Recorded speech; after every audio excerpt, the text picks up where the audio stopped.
it. And there are today people who are still actually anti-science. A whole movement called the anti-vaxxers, who refuse to acknowledge the evidence that vaccinations have eradicated smallpox, and who, by their prejudices, are actually endangering the very children they want to protect.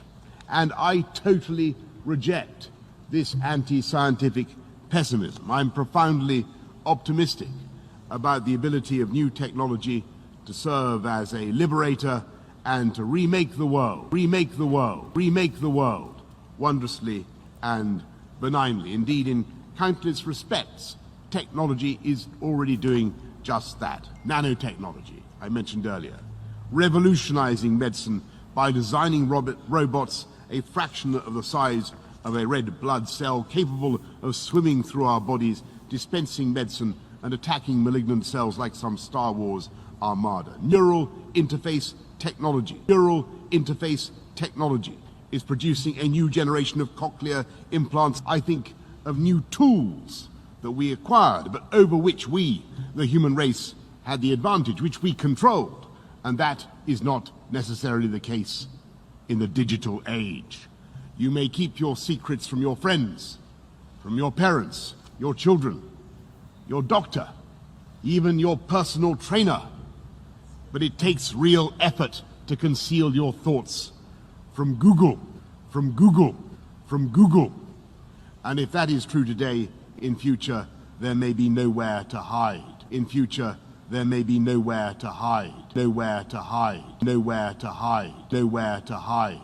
Smart cities will pullulate with sensors, all joined together by the Internet of Things.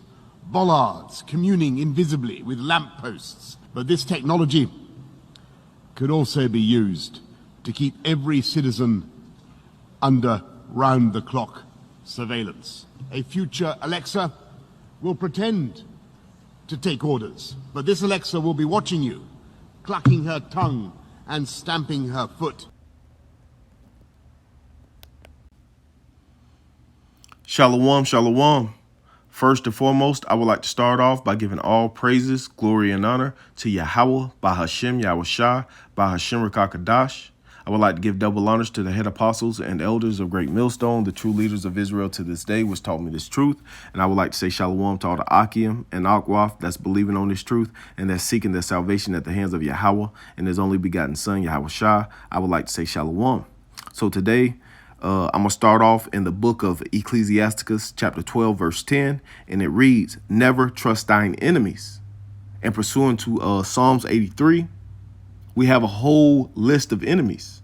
And at the top of that list will be Esau Edom, none other than the self-proclaimed white man. He is our chief enemy. And Yahawah by Hashem Yahawashi tells us to never to trust in our enemies. And in the clip that you just saw, Boris Johnson was speaking about trusting in the science, right?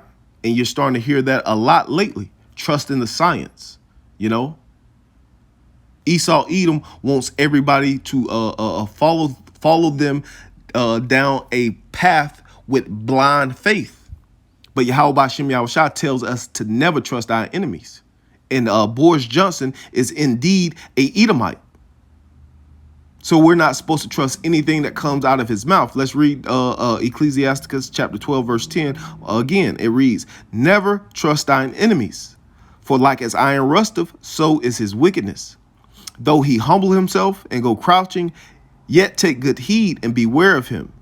And thou shalt be unto him as if thou hast wiped a looking glass, and thou shalt know that his rust has not been altogether wiped away." This is the same devil from back then until this day, and he cannot change. He is who he is. He is the devil and the wicked that the Bible speaks of, right? And we're not to trust him. And the first thing coming out of his mouth is trust in the science. What did Apostle Paul tell Timothy about these false science, right? Let's go there. This is 1 Timothy chapter 6, verse 20. It says, "O Timothy, keep that which is committed to thy trust, avoiding profane and vain babblings and oppositions of science falsely so called." So Apostle Paul told Timothy to avoid And we're going to actually look up that word avoid. So we should be avoiding, profane and vain babblings and false science. We shouldn't be trusting in it. We should be avoiding it. So let's look up that word avoiding. Strong's G 1624, ektrepo, ektrepo. That will be the pronunciation in the Greek. And the definition for avoiding is to turn or to twist out in a medical sense, and we don't need the medical sense. Let's continue. To turn off or aside, to turn aside, to be turned aside, to turn aside, to turn away from, to shun a thing, to avoid meeting or associating with. So we shouldn't be associating ourselves with nothing this so-called white man has to give us or push forth, because it's nothing but wickedness. So let's go back to that verse. This is 1 Timothy chapter 6, verse 20. And it reads, O Timothy, keep that which is committed to thy trust, avoiding. So we should be shunning these maxims and these this false science. We should be shunning it, right? It says avoiding profane and vain babblings and oppositions of science falsely so called, right? We should be trusting in Yahawah Ba'Shem Yahawashi. So let's go to Proverbs 3 and 5, because that's where we should be putting our trust at. This is Proverbs chapter 3, verse 5. And it reads, trust in the Lord, Yahawah Ba'Shem Yahawashi, with all thine heart. So we should be putting our full trust in Yahawah, in his only begotten son, Yahawashi, right? It says, trust in the Lord, Yahawah Ba'Shem Yahawashi, with all thine heart, and lean not unto thy own understanding. So we should not be following what Esau Edom tells us to do. We should be following what Yahawah Ba'Shem Yahawashi is telling us to do. And that's starting off by not trusting our enemies, right?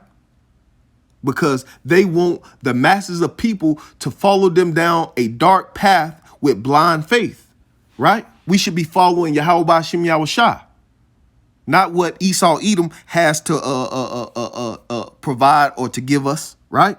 And then the second thing that Boris Johnson brought out was this new technology is to serve as a liberator to remake the world.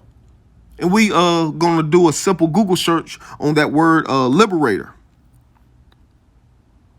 Liberator. The definition of liberator is a person who liberates a person or place from imprisonment or oppression.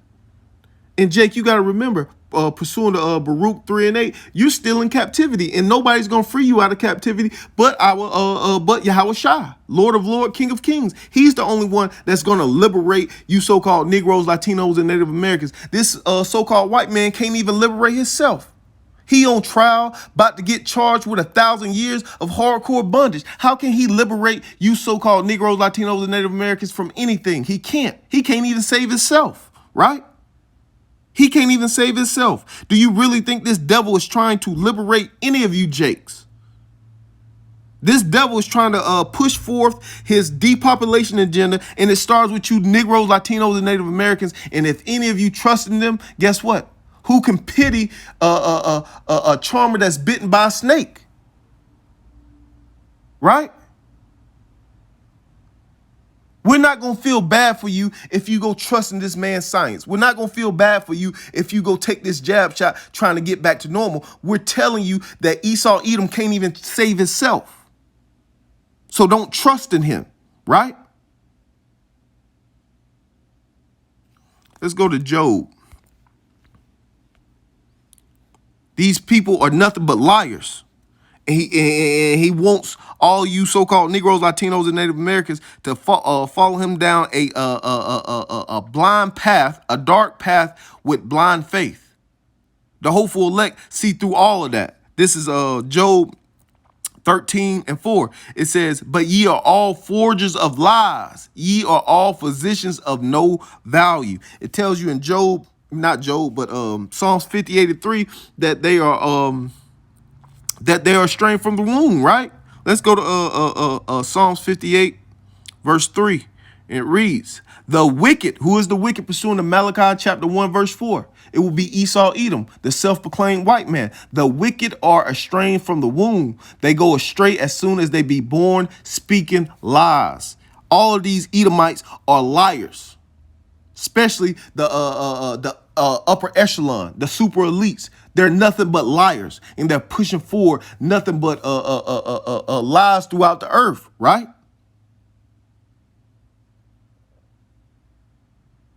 And through the Internet of Things, which he spoke about that too, and through their Internet of Things, Esau Edom, the self-proclaimed white man, is trying to play God on earth, right?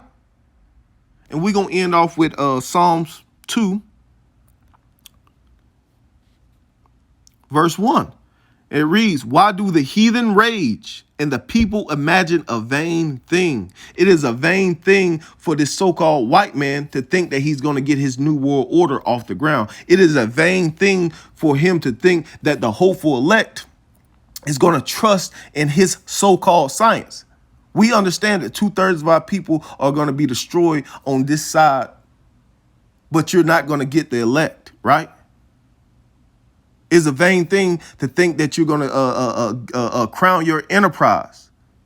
Yahawashi Yahawashi is going to smack that goddamn spoon out your hand as soon as you get ready to fill your belly. Why do the heathen rage and the people imagine a vain thing? The kings of the earth set themselves and the rulers take counsel together against the Lord, Yahawashi Yahawashi, and against his anointed, saying, let us break their bands asunder and cast away their cords from us. He that sitteth in the heavens shall laugh. The Lord shall have them in derision. It is a vain thing for you to think that we're going to trust in your so-called science, Esau Edom, right? So to you Negroes, Latinos, and Native Americans that don't want to take heed, we're not going to feel bad if you get caught up in this destruction. So with that, I'm going to give all praises, glory, and honor to Yahawah, by Hashem, Yahawashi, by Hashem Kakadash. Give double honors to the head apostles and elders of Great Millstone, and shalom to all the Akim and Akwaf. Shalom.